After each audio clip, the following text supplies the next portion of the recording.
Bienvenidos a la primera clase de antidiabéticos orales clásicos. En esta clase especialmente vamos a hablar de la carbosa, de la sulfonilurea y de la metformina.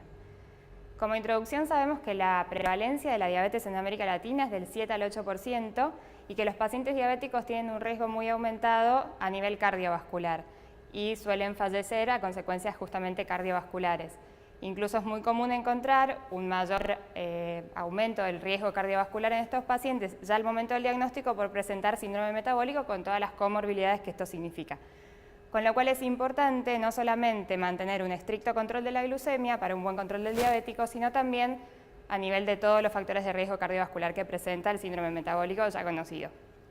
Por otro lado, es muy importante a nivel de los gastos sanitarios en salud, el gasto que implica justamente las internaciones de estos pacientes, que son cada vez más y cuando tienen más alteraciones cardiovasculares, sobre todo si se asocian con microvasculares. Por lo tanto, el nivel del control glucémico es muy importante en estos pacientes. En cuanto a la fisiopatogenia de la diabetes, clásicamente se describió a la diabetes tipo 2 como una asociación de un defecto insulino resistente y además un defecto insulino secretor, es decir, insulinopénico. Pero últimamente se volvió a revisar la fisiopatogenia de la diabetes tipo 2 y cada vez se encuentran más defectos multiorgánicos que la llevan a cabo. Con lo cual la última descripción se llama octeto ominoso y consta de la resistencia a la insulina en primer lugar y clásicamente conocida, así como la disminución de la secreción de insulina por las células beta. Pero también se vio un aumento de la gluconeogénesis hepática, una disminución del efecto incretina a nivel gastrointestinal, un aumento de la lipólisis a nivel del tejido adiposo, un aumento de la reabsorción en el túbulo renal de la glucemia, un aumento de la secreción de glucagón y una disminución o una disfunción de los neurotransmisores a nivel central. Todos estos juntos producen un mayor aumento de la glucemia plasmática.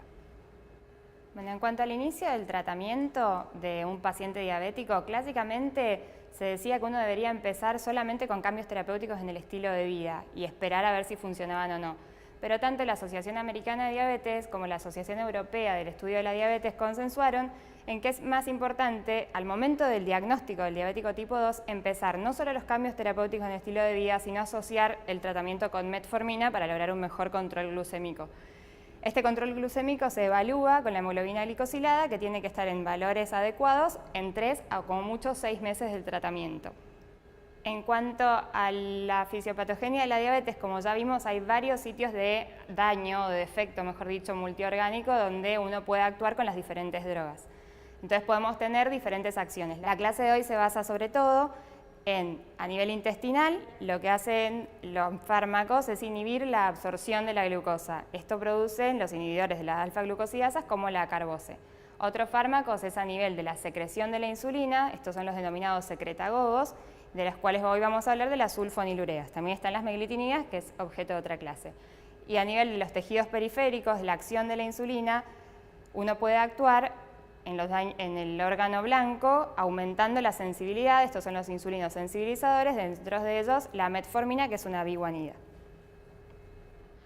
El primer grupo de fármacos de los que vamos a hablar son los inhibidores de las alfa-glucosidasas. Estos actúan a nivel gastrointestinal y entre ellos la que se usa en Argentina es la carbosa. Estos fármacos son derivados bacterianos, la carbosa es un pseudotetrasacárido, que lo que hace es a nivel intestinal competir con los oligosacáridos o disacáridos por las enzimas alfa-glucosidasas. Sabemos que nosotros ingerimos polisacáridos, oligosacáridos, disacáridos que deben ser hidrolizados por estas enzimas a nivel de la luz intestinal, que su mayor concentración es el tercio superior del duodeno, para poder ser absorbidos.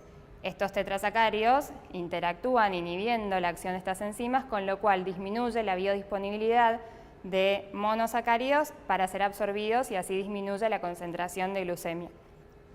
En general, los pacientes diabéticos tienen un defecto en la primera secreción de la insulina y también tienen un defecto en la segunda fase, que es la insulina que se forma de nuevo. Entonces, lo que se ve es una disminución de hasta un 20% en pacientes tratados con acarbosa del pico postprandial de la glucemia plasmática. En cuanto a la eficacia, la carbosa no es una droga muy eficaz en cuanto a la disminución de la hemoglobina glicosilada, baja aproximadamente entre un 0,5 y un 0,8 puntos porcentuales de esta hemoglobina glicosilada. Y el efecto de inhibir o de estimular el deterioro progresivo que se produce en la célula beta pancreática del diabético no está muy estudiado ni está muy evidenciado. La administración de esta droga es por vía oral y su acción se limita a la luz intestinal. La biodisponibilidad por vía oral es muy baja, de un 0,6% aproximadamente, con lo cual los grandes efectos adversos que va a producir van a ser a nivel gastrointestinal, pero es metabolizada e hidrolizada por enzimas pancreáticas, con lo cual sus metabolitos se pueden absorber y son estos los que quizás den el daño hepático que puede producir esta medicación. La dosificación de la carbosa se realiza empezando por una dosis mínima de 25 miligramos por día, que se inicia en el primer bocado de cada comida, desayuno, almuerzo y cena, y se va incrementando lentamente a 50, 100 o 300 miligramos según vayan requiriendo el paciente. Lo que es importantísimo es tener en cuenta que el paciente tiene que consumir hidratos de carbono complejos, es decir, polisacáridos y no monosacáridos, porque se absorberían de la misma forma. Y es importante tener en cuenta también que la carbosa por sí mismo no produce hipoglucemia, pero cuando se adhiere a carbosa a un paciente que está en tratamiento con hipoglucemiantes, como son las sulfonilureas y la insulina, en estos pacientes puede producir su mayor riesgo de hipoglucemia, con lo cual en este caso debería ajustarse la dosis de los otros hipoglucemiantes para que este efecto no se produzca. En cuanto a las reacciones adversas de la carbosa, lejos las más importantes son las gastrointestinales, que se producen el 60%. Estas son flatulencia, distensión abdominal, bolvorismos, dispepsia, diarrea, y se produce por fermentación de los hidratos de carbono a nivel de la luz intestinal que no fueron absorbidos. Estos mejoran al avanzar el tratamiento y por eso es importante empezar con una dosis muy baja e ir aumentándola paulatinamente para evitar justamente estos efectos adversos.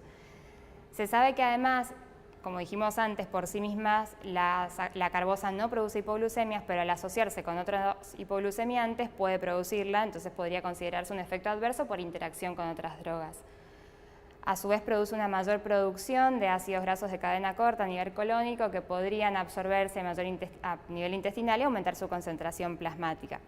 Y por último, cerca de aproximadamente un 4% de los pacientes, es bastante menor el porcentaje, pueden sufrir aumento de las transaminasas hepáticas, con lo cual hay que tener precaución a quien se los indica. Las contraindicaciones de la carbosa son la cetoacidosis diabética, enfermedades intestinales como ser enfermedad inflamatoria intestinal, patologías intestinales que pueden agravarse con el aumento de la producción de gas intestinal, úlceras colónicas, patología intestinal que interfieran con la absorción o la digestión, por supuesto la hipersensibilidad a la carbosa, la cirrosis o elevaciones previas de las enzimas hepáticas, embarazo y lactancia y los menores a 18 años. El siguiente grupo de fármacos de los que vamos a hablar son las sulfonilureas, que pertenecen a la familia de insulinosecretores o secretagogos. Estas son drogas que son derivados de las sulfamidas, que tienen un núcleo bencénico y diferentes radicales que lo que hacen es darle la especificidad y la potencia a la droga. Los mecanismos de acción de las sulfonilureas se dividen clásicamente en dos, que son las acciones a corto plazo, que son las acciones pancreáticas, y las acciones a largo plazo, que son las acciones extrapancreáticas. Las clásicamente estudiadas y más conocidas son las acciones a nivel del páncreas, que lo que hacen es aumentar la secreción de insulina preformada. El mecanismo de acción directamente se produce en la célula beta del páncreas sobre un canal de potasio, ATP dependiente, que tiene receptores llamados SUR, que son receptores para sulfonilureas. Las drogas se unen a ese receptor con gran afinidad y producen la inhibición del flujo de potasio del intra al extracelular, con lo cual al acumularse potasio intracelular sabemos que se produce una despolarización de la membrana. Esto produce finalmente la apertura de canales de calcio tipo L con aumento del influjo de este ion a la célula, se unen a la calmodulina, estimulan la contracción de los microtúbulos y así se liberan los gránulos de insulina preformados. Entonces es importante tener en cuenta que las sulfonilureas estimulan la liberación de insulina preformada en los gránulos, pero no estimulan la síntesis de nuevo de la insulina. Y por otro lado están los efectos extrapancreáticos, son menos estudiados, pero se sabe que existen. A nivel periférico encontramos estos mismos receptores SUR, no solamente en las células pancreáticas, sino también en miocitos, en células vasculares, lisas o no vasculares, Y en estas células también se encuentran estos receptores a los que se unen con gran afinidad las sulfonilureas, produciendo un aumento de la utilización de la glucosa, porque producen aumento de la concentración de los transportadores de glucosa, los GLUT4, a nivel de la célula, aumentan la función de la insulina, aumentando el binding a este receptor, y aumentan toda la cascada intracelular que activa la insulina para producir un aumento del consumo de la glucosa y así disminuir la glucemia plasmática. En cuanto a la farmacocinética de este grupo de fármacos, todas se administran por vía oral y se absorben muy bien a nivel intestinal. Únicamente hay que tener en cuenta que interactúan con los alimentos, con lo cual deben administrarse 30 minutos antes de las comidas, excepto la glimepirida, donde este efecto no se ve. Todas las sulfonilureas, una vez en el torrente sanguíneo, circulan unidas a proteínas en forma variable, entre 70 a 99% de ellas. Y en general tienen todas un metabolismo hepático, excepto las de primera generación, la clorpropamida no tiene metabolismo hepático y se elimina intacta a nivel renal. Las de segunda generación, glibenclamida, glicazida y glipizida, todas tienen metabolismo hepático. Dentro de ellas, la glibenclamida tiene uno de sus metabolitos hepáticos también activo, pero se forma en tan baja concentración que no termina teniendo repercusión clínica.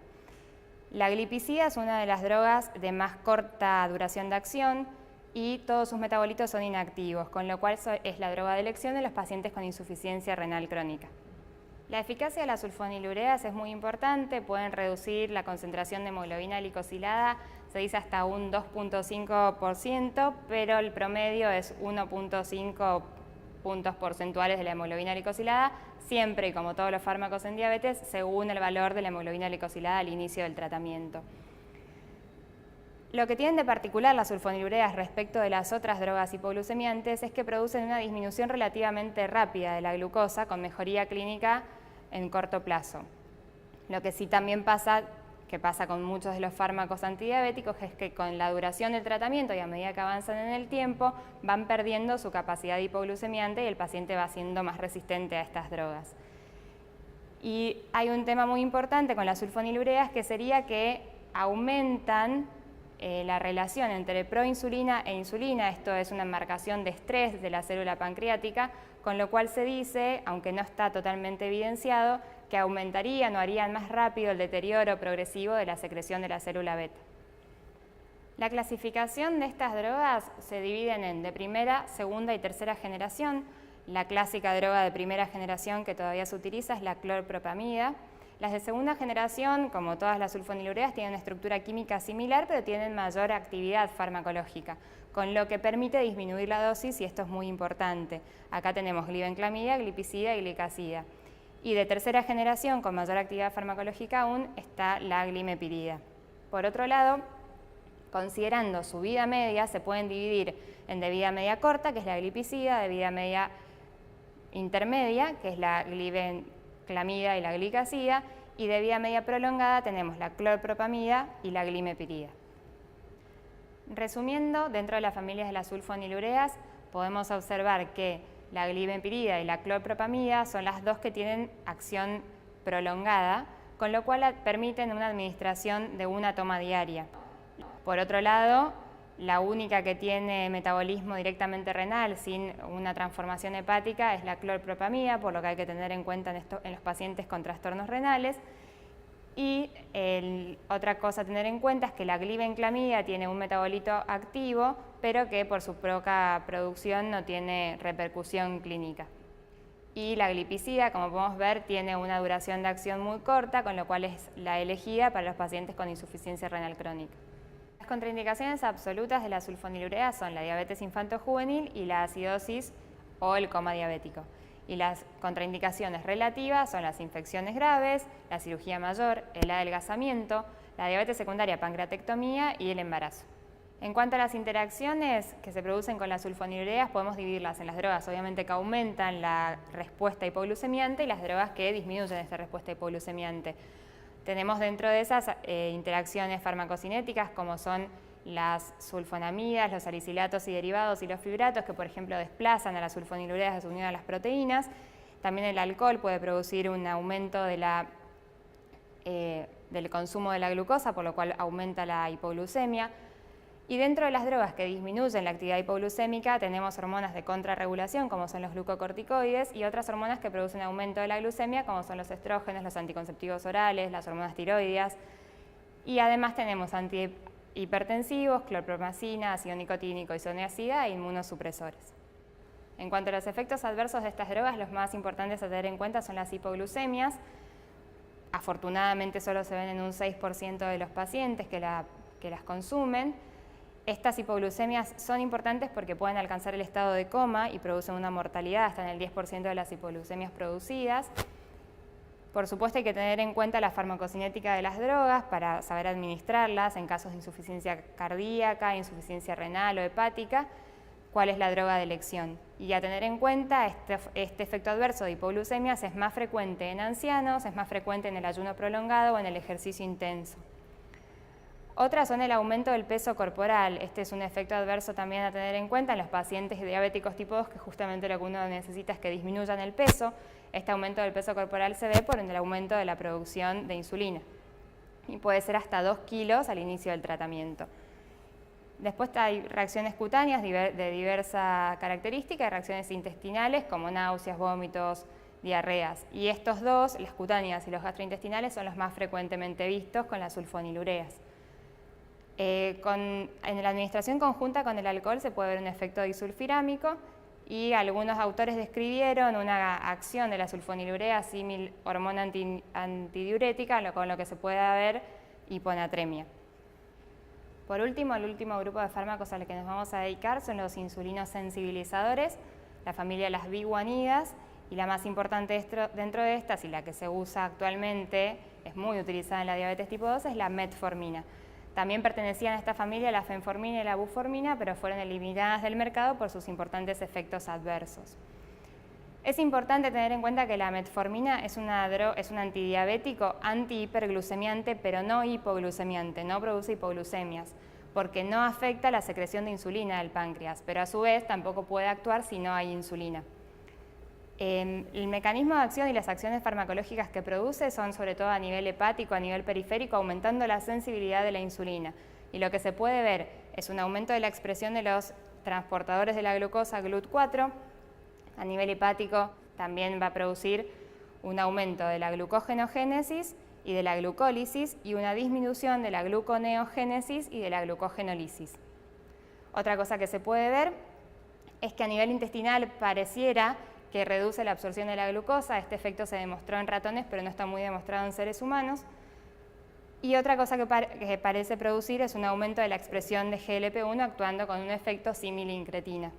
Por otro lado, es una ventaja de la metformina la mejora importante que produce a nivel de la dislipidemia que presentan los pacientes diabéticos, produciendo una disminución de LDL, VLDL y triglicéridos y un aumento no muy constante de la fracción HDL del colesterol. Y también puede mejorar el estado fibrinolítico y la agregación plaquetaria. Resumiendo entonces, la metformina a nivel hepático produce un aumento de la glucólisis y un aumento de la glucogenogénesis, así también como un aumento de la expresión de los transportadores de glucemia GLUT4 y de la beta-oxidación de ácidos grasos, y produce una disminución de la lipólisis y de la gluconeogénesis. A nivel del adipocito también aumenta la expresión de los GLUT4 en la membrana plasmática, aumenta la glucólisis y el aumento de la beta-oxidación de ácidos grasos.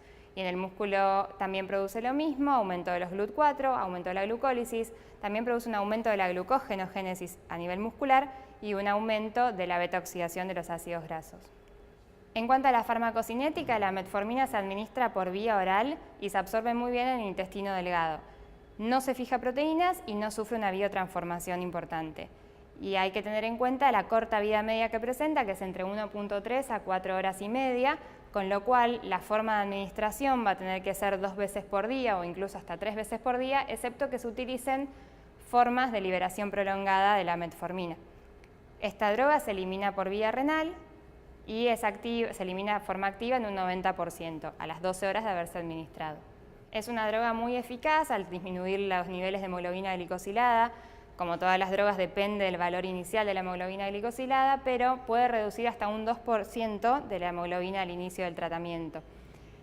Esto lo logra disminuyendo los niveles de insulina también Y es importante recordar que la metformina no produce hipoglucemias, no es un efecto hipoglucemiante, sino que es un efecto insulino sensibilizador. Por esto también vamos a tener en cuenta que la metformina no va a producir un aumento de peso, sino que al contrario puede tener la ventaja de disminuir de peso. Por otro lado, reduce los niveles circulantes de ácidos grasos libres y también de triglicéridos. Y lo que se vio en un estudio muy importante del Reino Unido, que es un estudio prospectivo de la diabetes, el UKPDS, observó que en este grupo de pacientes tratados con metformina hubo una reducción muy importante, de un 36% de la mortalidad y de un 39% de los infartos agudos de miocardio en los pacientes tipo 2 tratados con metformina. En cuanto a las dosis, uno tiene que saber que la metformina produce importantes efectos gastrointestinales, como veremos luego. Por lo cual uno lo que tiene que hacer es empezar con una dosis baja, 1 o 2 veces por día, de 500 u 850 miligramos, junto con las comidas. Y esperar entre 5 a 7 días, y si no aparecen efectos adversos gastrointestinales, se puede aumentar la dosis a 850 o a 1000 miligramos con cada una de las comidas. La dosis efectiva máxima de la metformina es 2000 miligramos por día, y la dosis máxima que se puede administrar son 2500 miligramos día, pero no se vio un aumento en la eficacia entre 2000 y 2500, así que se considera como una dosis máxima terapéutica a 2000 miligramos de metformina día. Es importante tener en cuenta que la metformina puede asociarse a cualquier otro antidiabético oral, inyectable o incluso hasta insulina, puede asociarse con cualquiera. Y las ventajas que tiene muy importantes sobre las sulfonilureas es que no produce como efecto adverso hipoglucemias, que beneficia la dislipidemia de los pacientes diabéticos, que disminuye ligeramente el peso corporal, y esto lo hace a consecuencia de que baja los niveles de insulina, incluso puede tener un efecto de saciedad con disminución del apetito en estos pacientes. Dicen que reduce de manera modesta la hipertensión arterial, y otra aplicación que tiene la metformina dentro de tantas otras que se están estudiando es en las mujeres con síndrome de ovario poliquístico, mejora el hiperandrogenismo, con lo cual se utiliza en fertilidad. Para concluir con el módulo de la segunda parte, vamos a hablar de las interacciones de la metformina. Es importante tener en cuenta que el efecto de la metformina se ve disminuido por diuréticos tiazídicos y hormonas de contrarregulación, como son los glucocorticoides, las hormonas tiroideas y además estrógenos y anticonceptivos orales. Y aumentan la concentración de la metformina, la furosemida, la cimetidina por una competición a nivel renal. Y en cuanto a la ingesta de alcohol, es muy importante de nuevo tener en cuenta que pueden aumentar las concentraciones de ácido láctico, así aumentando el efecto hiperlactacidémico de la droga, con lo cual deben evitarse su administración conjunta.